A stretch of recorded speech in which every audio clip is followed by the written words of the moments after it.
Can the Tab S8 Plus actually compete with the extremely powerful 11-inch M2 iPad Pro? In terms of price, we're in the same ballpark, so $799 for the iPad Pro and $820 for the Tab S8 Plus, which also comes with a free S Pen, but we'll talk about that more in just a minute. So when we look at all the different uses for a tablet, things like streaming content, surfing the web, playing games, and working with productivity apps, which one of these is actually a better choice for you? Starting out with the displays, let's very quickly look at the specs and then talk about how both work for different use cases. The iPad Pro has an 11-inch Liquid Retina display with a resolution of 1668 by 2388, an aspect ratio of 10:7, 120 Hz adaptive refresh rate, and a pixel density of 265 pixels per inch. The Tab S8 Plus has a larger 12.4-inch Super AMOLED display with a resolution of 1752 by 2800, a 16:10 aspect ratio, 120 Hz refresh rate, and 266 pixels per inch. Now, looking at them side by side, the display of the Tab S8 Plus is better. It's brighter, it's very colorful, and since it's an AMOLED display, it has very dark blacks, which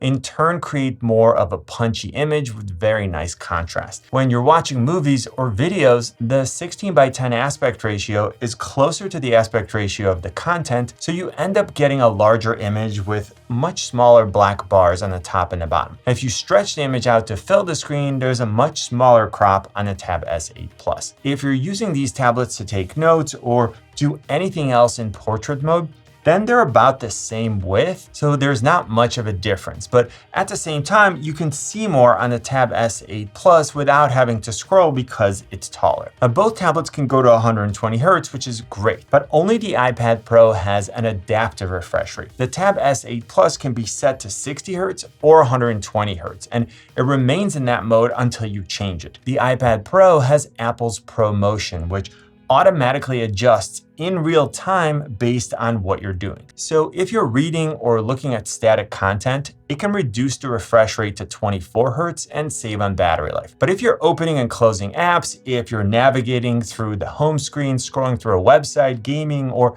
performing any other task where smoother motion would improve the user experience, then the display can bump the refresh rate up to 120 Hz. It's really hard to go wrong with this choice because both displays are very good, but if I had to pick a display to watch content on, I would go with the Tab S8 Plus because it has outstanding image quality, it's bigger, and as I mentioned, the aspect ratio really lends itself to watching movies. If I'm choosing a tablet to game on, then both will do well, but the iPad has some advantages, which I'll talk about in the gaming section. Now, another super important aspect for both tablets is the ability to expand the functionality by adding a keyboard case and a stylus, and there are some super important differences. Now, looking at the keyboard options, the iPad Pro is compatible with Apple's smaller Magic Keyboard, and there's some excellent options from Logitech. The Tab S8 Plus is compatible with two different versions of the book cover keyboard from Samsung, and of course you can always use an external Bluetooth keyboard with both tablets. Now personally, I prefer the feel of the keys on the Magic Keyboard, and the trackpad is definitely better. It also has a USB-C pass-through, so you can charge the iPad while still being able to connect accessories. Now moving on to the stylus options, the iPad is compatible with the second generation Apple Pencil. It pairs wirelessly, it can be stored and charged on the side of the iPad, and it costs $130. The Tab S8 Plus comes with a free S Pen, which also pairs wirelessly. It can be stored on the side or on the back of the Tab S8 Plus, but it will only charge on the back. You're able to assign a function to the button on the S Pen, which is similar to Apple's double tap function, but the S Pen also has several Bluetooth functions, so you can use it to take pictures, control media playback, and for several other useful tasks. The S Pen doesn't need to be charged to write or draw. It's just for the Bluetooth functions, whereas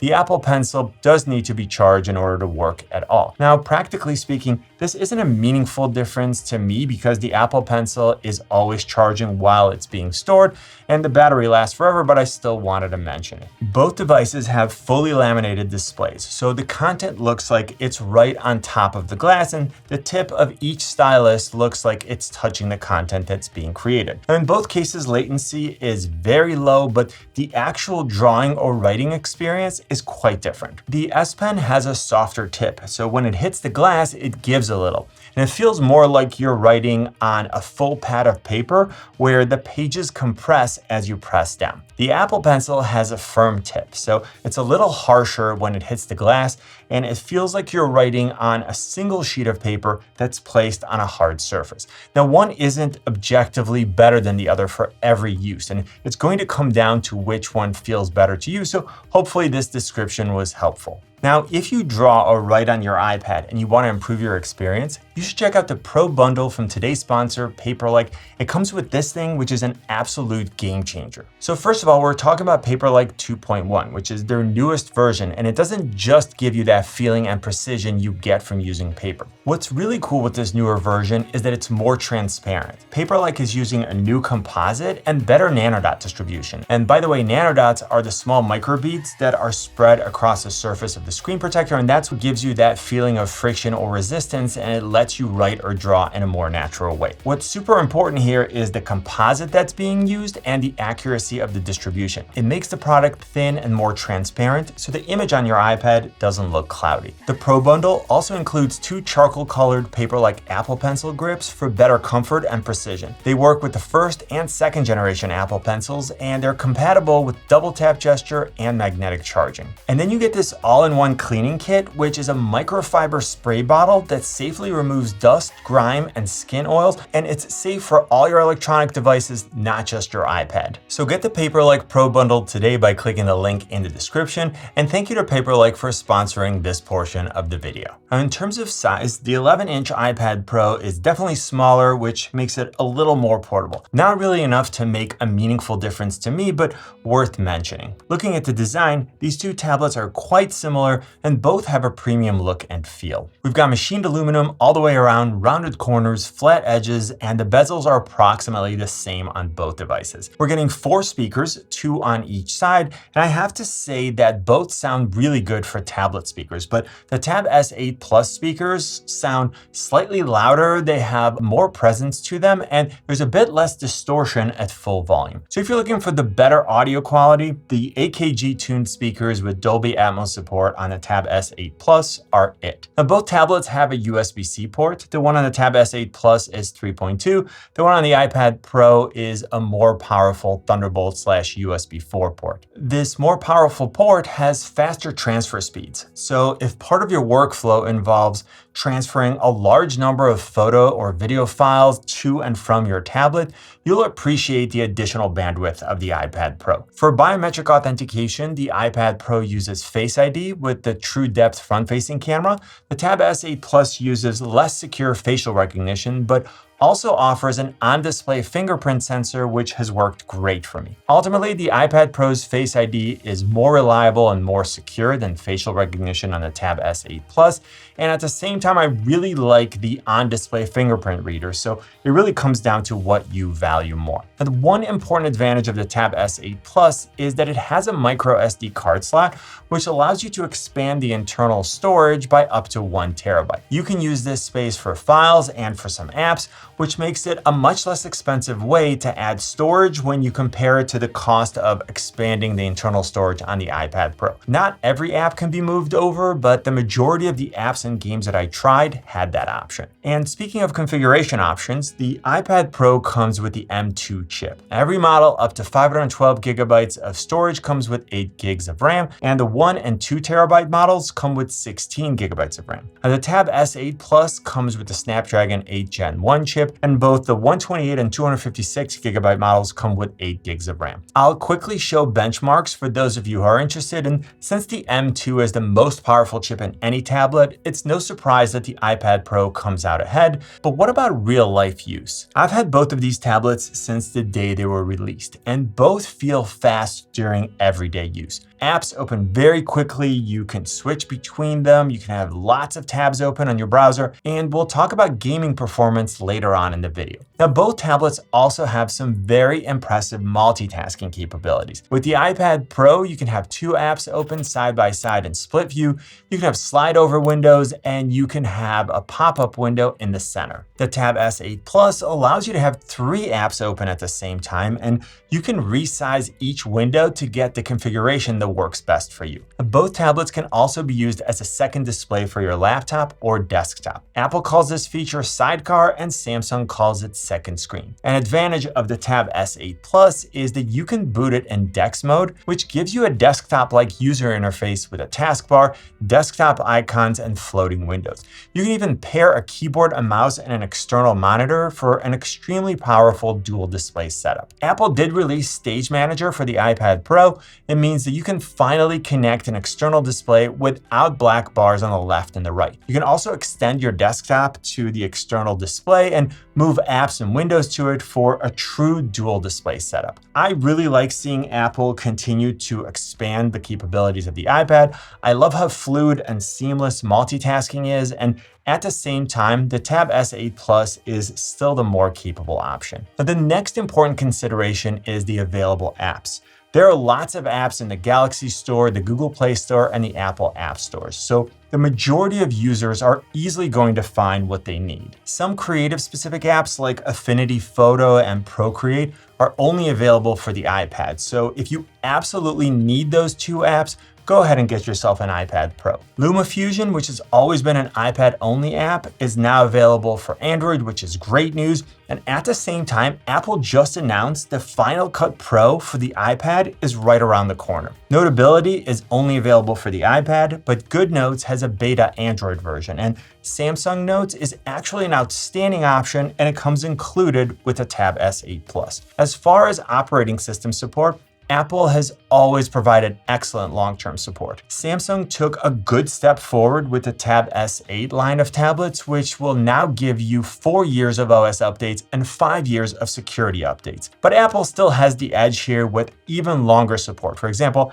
I got 8 years of updates out of my iPad Air 2. Now, looking at the camera systems, both tablets have ultra-wide 12 megapixel front-facing cameras.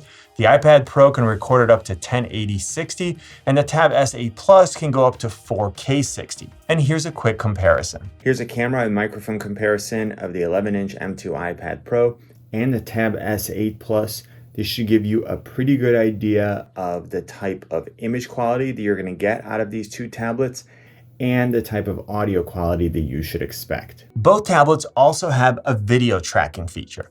Apple calls it center stage and Samsung calls it auto framing. Basically, the ultra-wide camera on both tablets can identify a subject and then zoom in and out to make sure that they're properly framed even when they move around. Both work well, but so far I found Apple's center stage to have smoother transitions when reframing. However, the Tab S8 Plus has higher resolution, and Apple's center stage is not available via the camera app. It essentially works for video calls or with apps like Filmic Pro. Speaking of video calls, I prefer the placement of the front-facing camera on the Tab S8 Plus because it's in the center of the long edge. So I'm always properly framed and it appears as if I'm looking at the person that I'm talking to. On the iPad Pro, because the camera is on the short side, when I'm watching the screen, the camera is to my left, and it looks like I'm looking away from the person that I'm talking to. Now, moving on to the rear-facing camera modules, the Tab S8 Plus has a 13 megapixel wide and a 6 megapixel ultra-wide camera versus a 12 megapixel wide and 10 megapixel ultra-wide on the iPad Pro. Both tablets have a flash, but the iPad Pro is the only one that includes a LiDAR scanner. For gaming, both options are excellent and have been super fun to play on. Now, obviously, we have plenty of power, so basic games aren't going to be an issue, but even more demanding games ran very smoothly on both tablets. If you're playing PUBG, the Tab S8 Plus can go to HDR graphics with frame rate set to extreme, or you can set Ultra HD for graphics and Ultra for frame rate. With the iPad Pro, if you have graphics set to smooth, you can actually go all the way up to 90 frames per second, or Ultra HD for graphics and Ultra for frame rate. Now, for how I play PUBG, I like the smaller iPad Pro because it's more comfortable for me to hold, but that's really a personal preference. And if I play games where the tablet is mounted or flat on the desk, then I like the larger display on the Tab S8 Plus. But when I want to play cloud-based games, I pair my Xbox controller, and then I can play any game that's available with the Xbox Game Pass app. In that context, I'm primarily using the tablet as a display, so I prefer the larger Tab S8 Plus, but pairing the controller or having to reconnect it is easier and more reliable on the iPad Pro. As far as battery life, when both devices were new, I was getting around 10 to 11 hours on the iPad Pro and 13 to 14 hours on the Tab S8 Plus. And of course, that's going to depend on what apps you're using and your display settings. The Tab S8 Plus also accepts 45 watts of charging versus 30 watts on the iPad Pro, which is great when you're low on battery life but short on time. When we look at configuration options and pricing, we see some super important differences. I'm going to use the prices off of the Apple and Samsung stores because they're standardized, but you can usually find better prices by using the links in the description. So both tablets start out with 128 gigabytes of internal storage. The iPad Pro sells for $799 and the Tab S8 Plus sells for $820. And remember that you get a free S Pen with your Tab S8 Plus. The iPad Pro goes all the way up to 2 terabytes of internal storage, whereas the Tab S8 Plus only goes up to 256 gigabytes. And don't forget that you can add a 1 terabyte micro SD card if you want additional storage. Now you should check out this comparison. Click on my face to subscribe. You know what I always say, buy it nice or buy it twice. Good luck and see you soon.